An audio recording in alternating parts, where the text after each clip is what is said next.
যুদ্ধবিরতি ভঙ্গ করে সিরিয়ার রাজধানী দামেস্কে হামলা চালিয়েছে ইসরায়েল।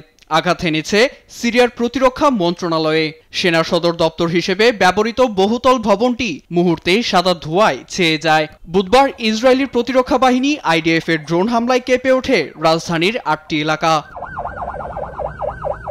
এদিকে সুইদায় বসবাসরত ৭ লাখ দ্রুজ সম্প্রদায়ের মানুষকে নিশ্চিহ্ন করতে সিরিয়ার অন্তর্বর্তীকালীন প্রেসিডেন্ট আল সারা ষড়যন্ত্র করছে বলে অভিযোগ তুলেছে আইডিএফ প্রধান ইয়াল জামির।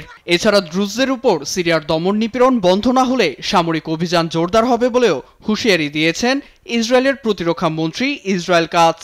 একই ভাষায় হুমকি দিয়েছেন পররাষ্ট্রমন্ত্রী গিদিয়ন সার। আমরা সিরিয়ায় সংখ্যালঘুদের উপর নির্যাতনের পুনরাবৃত্তি দেখছি। কখনো সেনারা আবার কখনো উগ্রপন্থীরা দ্রুজদের উপর হামলা চালাচ্ছে। সুইদায় দ্রুজদের সাহায্য করতে গোলান হাইটসের সীমান্তে জড়ো হয়েছেন ইসরায়েলি দ্রুজ নাগরিকরা।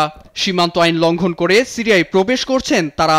এসব ইসরায়েলি দ্রুজদের সীমান্তবর্তী এলাকা থেকে সরে যাওয়ার আহ্বান জানিয়েছেন ইসরায়েলের প্রধানমন্ত্রী নেতানিয়াহু। ইসরায়েলের দ্রুজ নাগরিকদের বলছি, দক্ষিণ সিরিয়া সুইদার পরিস্থিতি বেশ উত্তপ্ত। সেখানে আইডিএফ বিমান বাহিনী অভিযান চালাচ্ছে। আপনারা সীমান্ত অতিক্রম করবেন না।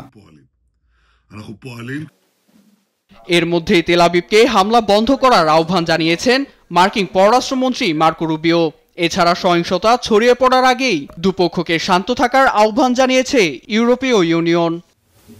নীরব দাস, নিউজ ডেস্ক, দেশ টিভি।